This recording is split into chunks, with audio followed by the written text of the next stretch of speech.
अब देखेगा मैं एग्जाम्पल नंबर 5 को बुक की हेल्प से ही जो है एक्सप्लेन करने जा रहा हूँ मैं। यहाँ पर है ए फार्मर हैज़ 100 एकड़ फार्म। कोई हमारा किसान है, उसके पास 100 एकड़ का फार्म है। He can sell all tomatoes, lettuce और रेडिश ही कैन रेज। 3 तरह की फसल वो उगा रहा है। टमाटो उगा रहा है, लेट्यूस उगा रहा है और रेडिश उगा रहा है। ठीक है ना, 3 तरह की फसल है। The price he can obtain ₹1 per kg for tomato and ₹7.5 a head for lettuce and ₹2 per kg for radish. तीनों की हमें कॉस्ट दे रखी है। The average yield per acre is 2000 kg of tomato. The average yield per acre 2000 kg of tomato, यानी कि 1 एकड़ में अगर वो टमाटो लगाता है तो वो 2000 किलो टमाटर उसे मिल जाएंगे। 3000 हेड्स ऑफ लेटिस, और 1 एकड़ में ही अगर वो सारी लेटिस लगा देता है तो 3000 हेड्स मिलेंगी। एंड 1000 kg ऑफ रेडिश, और रेडिश की जो 1000 किलो 1 एकड़ में मिल जाएंगे। फर्टिलाइज़र इज अवेलेबल एट ₹0.5 पर kg and the amount required per acre is 100 kg। अब वो कहता है फर्टिलाइज़र इज़ अवेलेबल एट ₹0.5 पर kg। जो फर्टिलाइज़र का रेट है वो 0.5 पर kg है। And the amount required per acre is 100 kg। और अमाउंट और जितनी आपको ज़रूरत है, amount required per acre is 100 kg each for lettuce and 50 kg for radish labour. तो जो ये वर्ड यहाँ पर गलत लिखा हुआ है, यहाँ पर टमाटो होगा क्योंकि सबसे पहले उसने टमाटो दे रखा है, और उसके बाद लेटिस है तो 100 kg वो फिर कहता है। And the amount required per acre is 100 kg। और जो मात्रा चाहिए 1 एकड़ में 100 kg चाहिए आपके टमाटो के लिए भी, लेटिस के लिए भी 100 kg चाहिए, 50 kg फॉर रेडिश, और रेडिश के लिए जो है 50 kg चाहिए। Labour required for sowing, cultivation, harvesting per acre is 5 man days for tomato and radish and 6 man days for lettuce. तो यहाँ पर ये ध्यान दीजिएगा, टमाटो के लिए और रेडिश के लिए उसको सोइंग के लिए, कल्टीवेशन के लिए और हार्वेस्टिंग के लिए 1 एकड़ में 5 आदमियों की मजदूरी की ज़रूरत पड़ती है, और लेटिस के लिए जो है वो 6 आदमियों की मजदूरी की ज़रूरत पड़ती है। A total of 400 man days of labour are available, और 400 आदमियों की लेबर जो है आपको अवेलेबल है। 400 आदमी से ज़्यादा आपके काम नहीं कर सकते हैं। एट ₹20 पर मैन ए डे, लेकिन जो मजदूरी है वो एक आदमी जो है 20 रुपये की लेता है। Formulate this LP as a linear programming problem to maximise the farmers total profit. अब इस प्रॉब्लम को आप लीनियर प्रोग्रामिंग प्रॉब्लम में इस प्रकार से बदलिएगा कि फार्मर का जो प्रॉफिट हो जाए वो सबसे ज़्यादा हो जाए, है ना। तो मैक्सिमाइज का क्वेश्चन हमारा बन जाता है। अब यहाँ पर जो है हम इस क्वेश्चन को करने जा रहे हैं।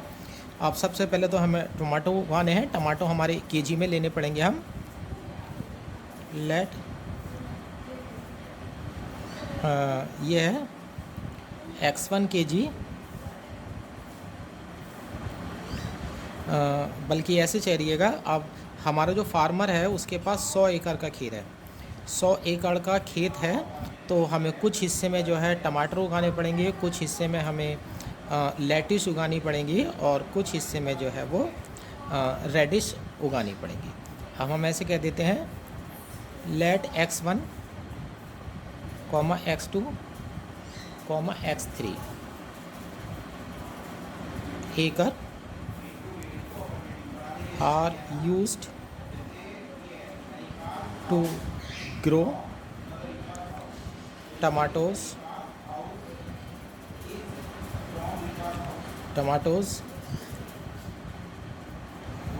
lettuce and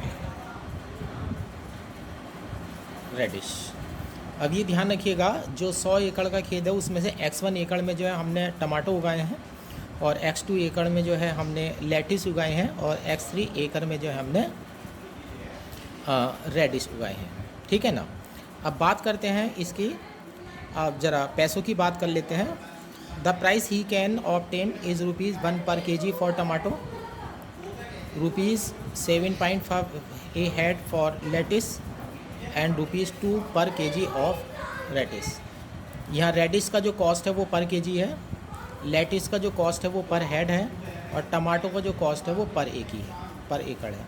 अब आप ये देखिएगा कि 1 एकड़ में कितनी कितनी क्वांटिटी होती है।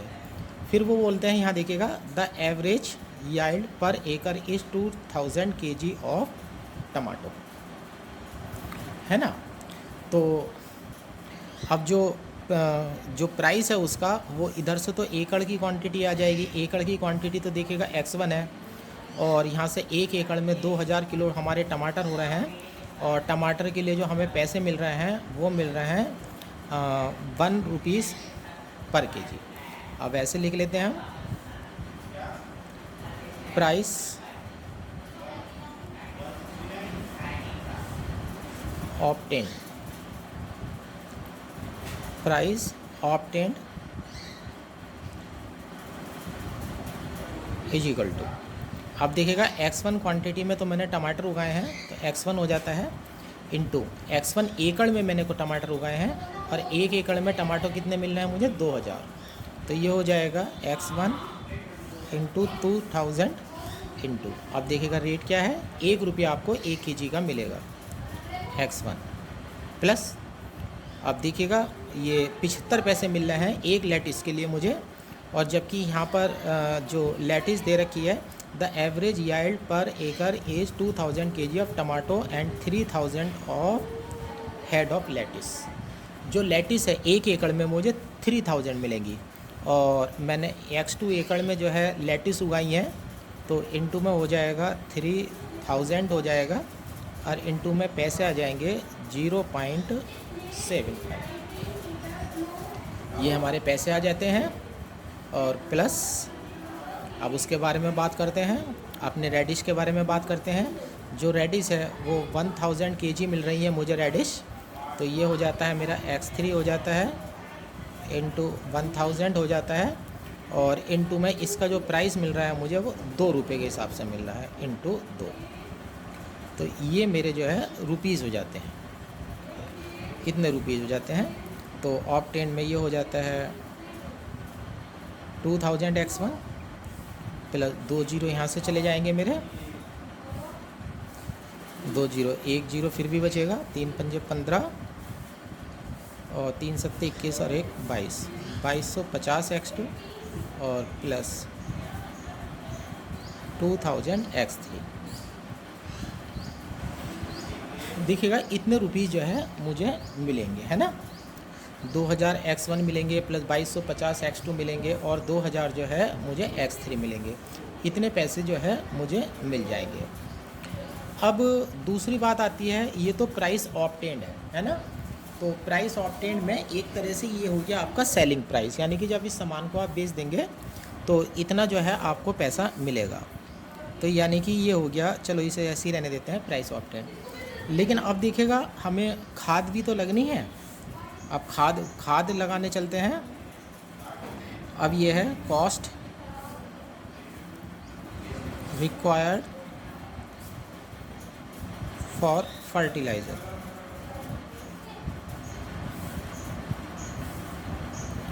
फर्टिलाइज़र के लिए अब हम कॉस्ट लेने जा रहे हैं,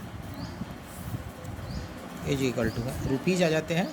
अब देखिएगा फर्टिलाइज़र इज़ अवेलेबल एज ₹0.5 पर kg। 1 kg का जो फर्टिलाइज़र है वो आपको 0.5 रुपीज़ का यानी 50 पैसे का मिलेगा। And the amount required per acre is 100 kg for lettuce. यहाँ देख लीजिएगा पर एकड़ 100 kg फॉर, यहाँ लेटिस गलत है, यहाँ टमाटो होगा, ध्यान रखना है, टमाटो होगा।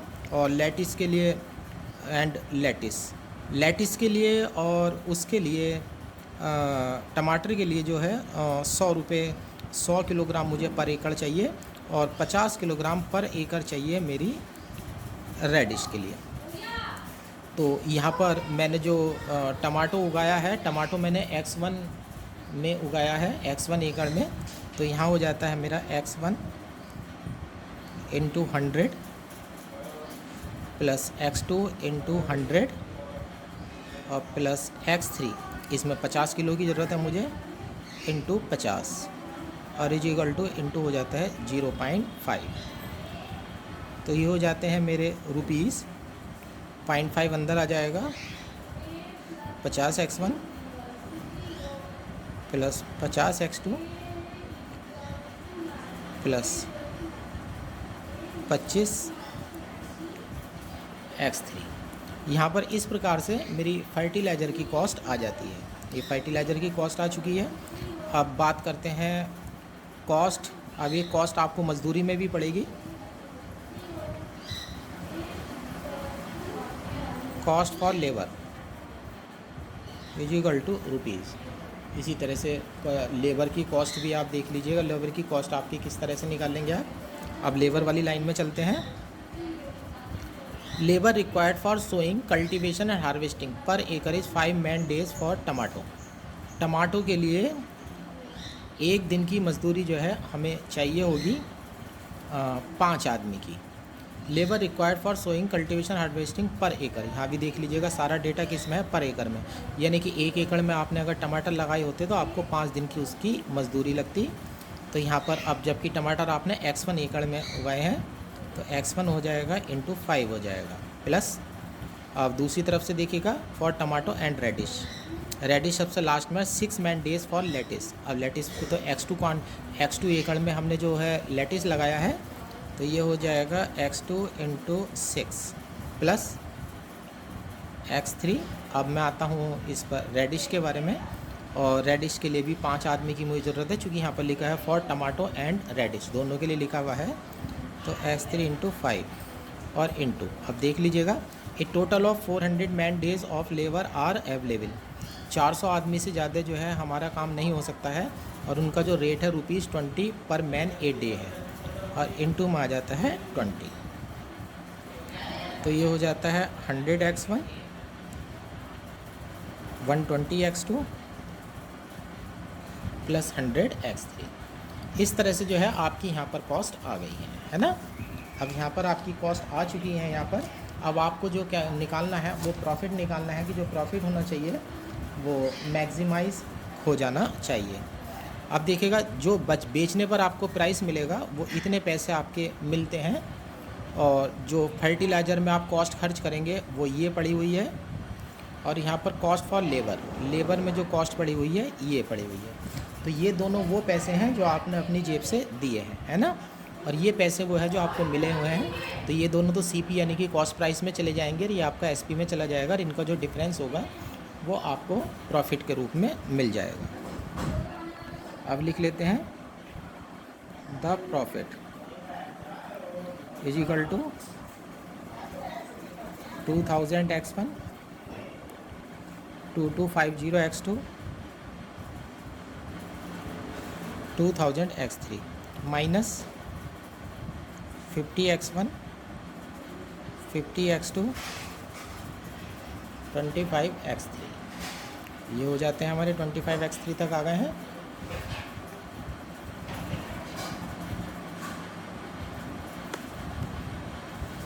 और माइनस फर्टिलाइज़र की cost 100x1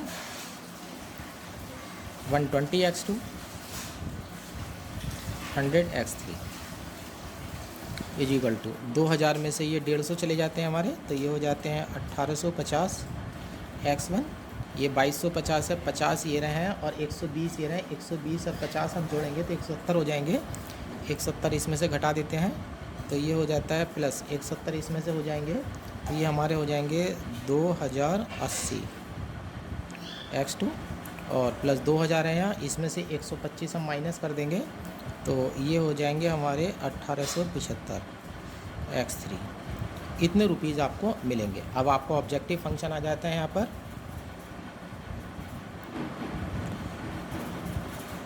objective function is maximise Z is equal to rupees 1850 x1 2080 x2 plus 1875 x3। ये आपका जो है ऑब्जेक्टिव फंक्शन हमारा आ गया है, ठीक है ना। ये ऑब्जेक्टिव फंक्शन आ गया। कांस्टेंट के बारे में बात करते हैं। सबसे शुरू में हमें दिया गया था कि जो किसान है उस किसान के पास 100 एकड़ ज़मीन है, उसमें से x1 हमने यहाँ यूज़ कर लिए, x2 यूज़ कर लिया और x3 यूज़ कर लिए, है ना। तो तीनों का जो टोटल है वो किसी भी हालत में 100 एकड़ से ज़्यादा नहीं होना चाहिए। तो ये आ जाता है constants constant for land, land के लिए कांस्टेंट बनेगा x1 plus x2 plus x3 less than equal 100, इसके लिए बन जाएगा। और फिर दूसरी हमारी ये कंडीशन है मैन के लिए। मैन के लिए हमें कंडीशन दे रखी है कि आपको जो है 400 आदमियों से ज़्यादा काम करने के लिए आपको नहीं मिल सकते। अब यहाँ देखिएगा कॉस्ट ऑफ लेबर, यहाँ से ये 20 हटा दीजिएगा तो यहाँ से बचता है 5x1 प्लस का 6x2 और प्लस का 5x3। ये आदमियों की संख्या है, जितनी आदमियों की आपको ज़रूरत पड़ रही है, और वो कह रहा है कि 400 आदमी से ज़्यादा आपको काम करने के लिए नहीं मिल सकते हैं। तो ये हो जाती है कांस्टेंट फॉर लेबर। यहाँ से बन जाता है आपको, ये देख लीजिएगा 5x1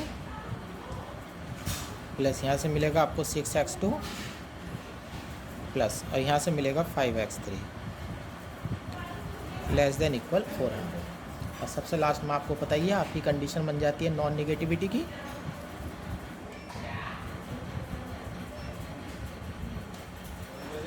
constants of non negativity और x1 greater than equal 0, x2 greater than equal 0, x3 greater than equal 0। और इस तरह से जो है आपकी प्रॉब्लम जो है वो सॉल्व हो जाती है कि ये प्रॉब्लम जो है सॉल्व हो गई है। ठीक है ना, अब ये प्रॉब्लम आपकी सॉल्व हो जाती है इस तरह से। और आपका जो एग्जाम्पल नंबर 5 है उसका फॉर्मूलेशन जो है LPP का पूरा हो जाता है। एग्जाम्पल नंबर 6 बुक में गलत है तो इसे हम नहीं करेंगे। ये मैंने एग्जाम्पल नंबर 5 करा दिया है और मुझे जो है क्वेश्चन नंबर 5 कराना था, गलती से मैं एग्जाम्पल पर आ गया हूँ। अब मैं चलो अब क्वेश्चन पर ही चल लेता हूँ। मैं एग्जाम्पल भी कराना ही था तो चलो एग्जाम्पल भी हो ही चुका है। अब क्वेश्चन नंबर 6 के बारे में आते हैं।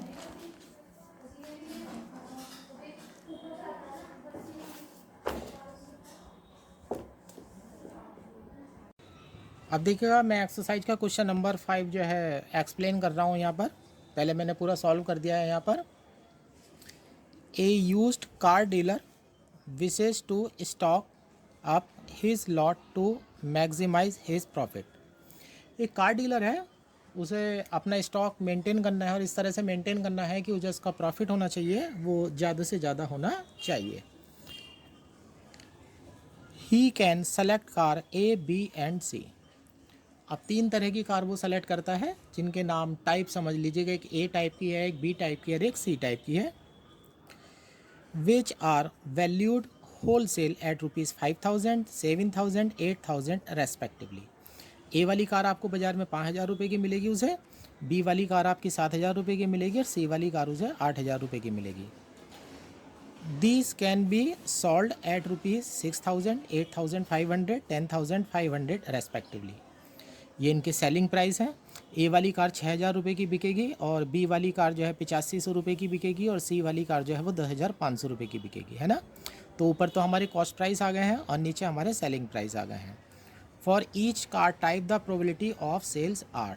टाइप ऑफ कार ABC, अब probability of sale in 90 days है, यानी कि probability of sale in 90 days है, यानी कि 90 दिनों में जो कार बिक जाएगी उसकी प्रोबेबिलिटी आपको दी गई है। देखिएगा जब वो कार को स्टॉक में रखेगा तो ज़रूरी थोड़ी है कि वो बिक जाए, है ना। तो इसीलिए जो है यहाँ पर प्रोबेबिलिटी दे रखी है। ए कार की 0.7 है, बी कार की 0.8 है और सी कार की 0.6 है। फिर आगे वो कंडीशन लगाता है, for every 2 car of B he should buy BUY, he should buy 1 car of type A और C। फिर वो अपनी मर्ज़ी से ही कंडीशन लगा रहा है। स्टॉक कार डीलर है तो अपनी मर्ज़ी से भी शर्तें लगा सकता है और वो शर्त लगाने के लिए कह रहा है कि अगर वो एक कार B टाइप की ख़रीदता है तो वो उसके साथ अगर वो दो कार B टाइप की ख़रीदता है तो उसके साथ उसने पहले डिसाइड कर लिया है कि वो एक कार जो है वो या तो A ख़रीदेगा या C ख़रीदेगा। If he has ₹1 lakh to invest, what should he buy to maximise his expected gain. तो उसे कितनी कार ख़रीदनी चाहिए जबकि उसके पास 1 लाख रुपए लगाने के लिए हैं कि उसका जो प्रॉफिट है और यहाँ देख लीजिएगा एक्सपेक्टेड गेन है,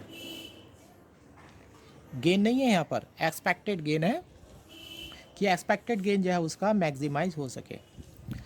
जैसे सेलिंग प्राइस में से कॉस्ट प्राइस हम घटा देते हैं तो वो प्रॉफिट निकल करके आ जाता है, लेकिन प्रॉफिट तो तब होगा ना जब कार बिकेगी। अब बेचने की प्रोबेबिलिटी भी उसने दे रखी है, तो जब आप प्रॉफिट की मल्टीप्लाई प्रोबेबिलिटी से कर देंगे तो वो जो वैल्यू निकल करके आएगी वो एक्सपेक्टेड गेन कहलाती है। अब 3 तरह की कार ए बी सी हैं। अब देखिएगा हम क्या करते हैं। Let X1, X2, X3 cars are purchased of type a b and c. आप उसके साथ जाइएगा, उसकी प्रोग्रामिंग करवाइएगा और कहिएगा कि ए वाली कार जो है तुम X1 खरीद करके लाओगे, बी वाली कार जो है वो X2 खरीद करके लाओगे और सी वाली कार जो है वो X3 खरीद करके लाओगे। अब एक्सपेक्टेड गेन लेने चलते हैं। एक्सपेक्टेड गेन का फार्मूला होता है SP minus CP into quantity into probability of selling. अब हम लेते हैं the objective function is maximise Z rupees. जो ए वाली कार है वो हमने X1 खरीदी है। ए वाली कार 6,000 रुपये की बिक्री होगी, 5,000 रुपये की खरीदी गई है और इनटू प्रोबेबिलिटी है 0.7। इन क्वांटिटी की हम मल्टीप्लाई कर देते हैं। उसी तरह से बी वाली क्वांटिटी के लिए मल्टीप्लाई कर देते हैं और सी वाली क्वांटिटी के लिए मल्टीप्लाई कर देते हैं और इस तरह से हमारा आ जाता है rupees 700 X1 plus 1200 X2 plus 1500 X3। ये हमारा एक्सपेक्टेड गेन हो जाता है जो हमें इसे मैक्सिमाइज करना होता है। फिर कहता है, फिर लिखा गया है car dealer have rupees 1 lakh to invest. Invest करने के लिए उसके पास 1 लाख रुपए हैं and decide for 2 car of type B he should buy 1 car of type A और सी। जब वो 2 तरह की बी कार खरीदेगा तो उसे एक टाइप की या तो ए कार खरीदनी पड़ेगी या एक टाइप की जो है बी कार सी कार जो है वो खरीदनी पड़ेगी। यानी कि 2 तो बी हो जाएंगी, एक या तो उसके साथ ए लेगा या एक उसके साथ सी लेगा। तो यानी कि बी और ए का रेशियो देखा जाए या बी और ए का रेशियो देखा जाए या बी और सी का रेशियो देखा जाए तो वो 2:1 होगा। अब टोटल खर्चा जो है उसका 1 लाख से ज़्यादा नहीं होना चाहिए। तो अब कांस्टेंट लगाते हैं मनी के लिए जो कि हमें इन्वेस्ट करना है। Constant for money are. अब देखिएगा क्या होता है, when he purchased A and B. जब वो ए और बी कार खरीदने का डिसाइड अगर करता है कि वो ए खरीदेगा और बी खरीदेगा, तो जब वो 2 बी खरीदेगा तो वो एक ए खरीदेगा। और बी वाली जो आप खरीदवा रहे हैं तो वो X2 खरीदवा रहे हैं जो कि 7,000 रुपये की है। लेकिन X2 के साथ आपको 2 और डालना पड़ेगा क्योंकि बी की जो क्वांटिटी है वो डबल करनी पड़ेगी। तो 2X2 हो जाएगा और इधर से 7,000 हो जाएगा, तो ये हो जाएगा 14,000 X2। अब उसे एक कार 5,000 और इनटू ए वाली कितनी खरीद रहे हैं, X1 खरीद रहे हैं, तो ये हो जाता है 5,000 X1। टोटल इन्वेस्टमेंट जो है 1 लाख का हो जाता है। When he purchase car B और सी। जब वो बी और सी खरीदता है तो उसे X2 का डबल करके बी में ले आइएगा और X3 के साथ सी खरीदवा लीजिएगा। तो 14,000 X2 तो बी के हो जाएंगे और जो सी वाली कार है उसका परचेज प्राइस एक कार का 8,000 रुपये है। आप उसे X3 खरीदवा रहे हैं तो उसका कॉस्ट हो जाएगा 8,000 X3 और तो ये हो जाता है less than equal 1 lakh.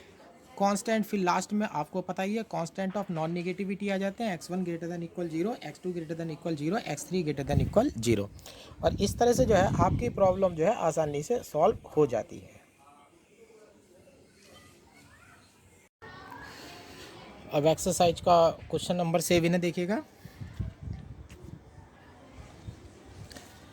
The owner of Metro Sports wishes to determine how many advertisement to place in the selected 3 monthly magazine ABC।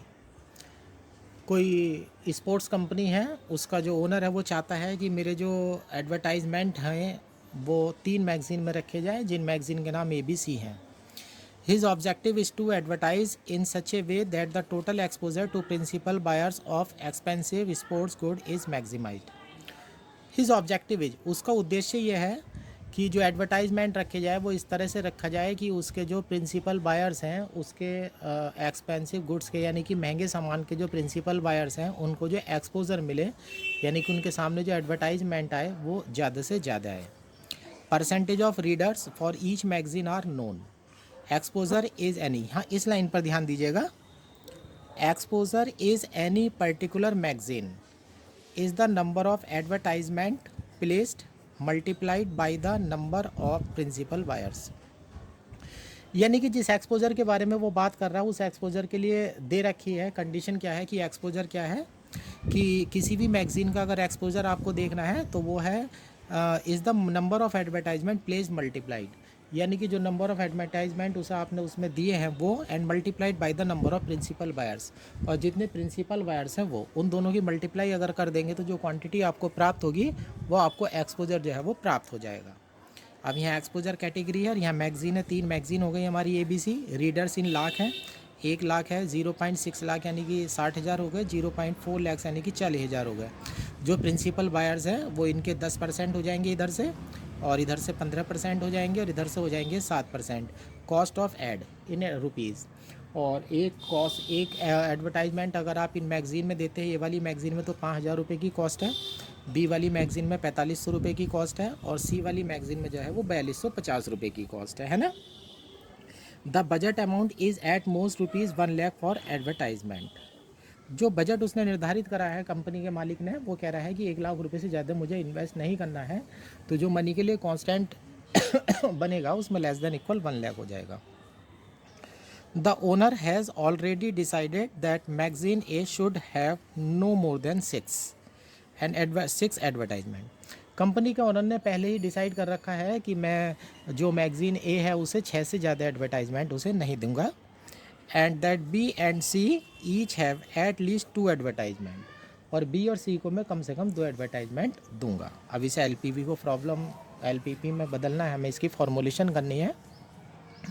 अब 3 तरह की मैगज़ीन है जिनके नाम ABC है। मान लो ए वाली मैगज़ीन में हम X1 एडवर्टाइजमेंट देते हैं, बी वाली मैगज़ीन में हम X2 एडवर्टाइजमेंट देते हैं, और सी वाली मैगज़ीन में हम X3 एडवर्टाइजमेंट देते हैं।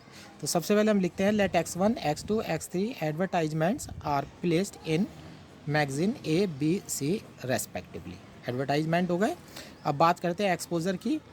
Exposure of the magazine is equal to दे रखा है number of advertisement into principal buyers. अब ये फार्मूला तीनों मैगज़ीन में जाकर के आप लगा दीजिएगा और सबका टोटल कर लाइएगा, वो बन जाएगा आपको ऑब्जेक्टिव फंक्शन। तो हम लिखते हैं he want to maximise the exposure of goods. वो चाहता है कि उसके सामान का जो एक्सपोजर हो वो मैक्सिमाइज हो जाए। फिर हम लिखते हैं objective function is maximise ad. आप देखा ए वाला जो मैगज़ीन है इसमें X1 एडवर्टाइजमेंट हमने दी है, तो नंबर ऑफ एडवर्टाइजमेंट X1 हो गए, और इसके कुल रीडर 1 लाख है, जबकि उसमें से 10% ही प्रिंसिपल वायर्स हैं। तो हम इनटू में डाल देते हैं 10% ऑफ 1 लाख। इसमें हमने X2 एडवर्टाइजमेंट दिए तो X2 आ जाता है, और ये 60,000 इसके प्रिंसिपल वायर्स हैं, जिसमें से 15% आपके गुड्स में इंटरेस्ट रखते हैं, तो ये हो जाता है 15% ऑफ 60,000। उसी तरह से यहाँ 7% प्रिंसिपल वायर्स हैं आपके गुड्स के, और जबकि टोटल रीडर जो है वो 40,000 है, तो यहाँ X3 के साथ आ जाता है 7% ऑफ 40,000।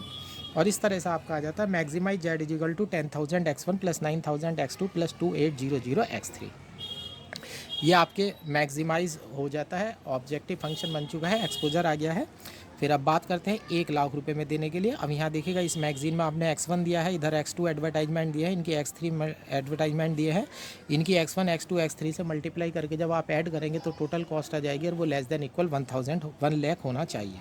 फिर हम लिखते हैं constant for money is 5,000 X1 plus 4500 X2 plus 4250 X3 less than equal 1 lakh.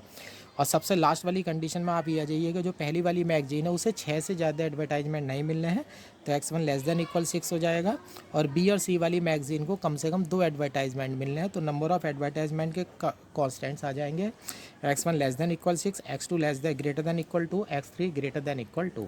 उसके बाद लास्ट में आ जाता है कॉन्स्टेंट्स ऑफ नॉन नेगेटिविटी। फिर आपको पता ही है सारे नॉन नेगेटिविटी के कॉन्स्टेंट्स आपको आ जाएंगे। पीछे वाले जो क्वेश्चन कहे गए हैं एक्सरसाइज के, एक तो दूसरा क्वेश्चन मना करी गई है, ये गलत है, और एक आपको क्वेश्चन नंबर 7 तो हो ही गया है, क्वेश्चन नंबर 2 के लिए मना करी गई है ना, जो कि गलत है। बाकी इस एक्सरसाइज में जितने भी क्वेश्चन हैं उस सब में टेबल आपको दी गई है, आप उसे आसानी से कंप्लीट कर सकते हैं। बस आपको क्या है देखिएगा, जो भी टेबल जो भी क्वेश्चन में आपको टेबल दी गई है, तो टेबल वाले क्वेश्चन का नीचे आंसर भी लिखा हुआ है, बस तो आप सिंपली अपना आंसर भी वहीं से जस्टिफाई कर सकते हैं। जो भी टिपिकल क्वेश्चंस थे वो मैंने आपको एक्सप्लेन कर दिए हैं, जिनमें थोड़ा सा कुछ करने के लिए था। बाकी टेबल वाले जो क्वेश्चंस हैं वो सीधे सीधे हो जाते हैं, और आंसर नीचे लिखा होता है, तो आंसर ही हमारा जो है एग्ज़ाम में लिखना होता है। बस उसके लिए ये लिख देना है आंसर में कि कोई सा कॉन्स्टेंट्स अगर हम ले रहे हैं तो वो कॉन्स्टेंट किसके लिए है। और इस तरह से ये हमारी जो एक्सरसाइज 2.1 है हमारी, सॉरी एक्सरसाइज 2 है, ये आप कंप्लीट कर सकते हैं आराम के साथ। अब इसके एग्जाम्पल जो है नेक्स्ट वीडियो में डिस्कस किए जाएंगे।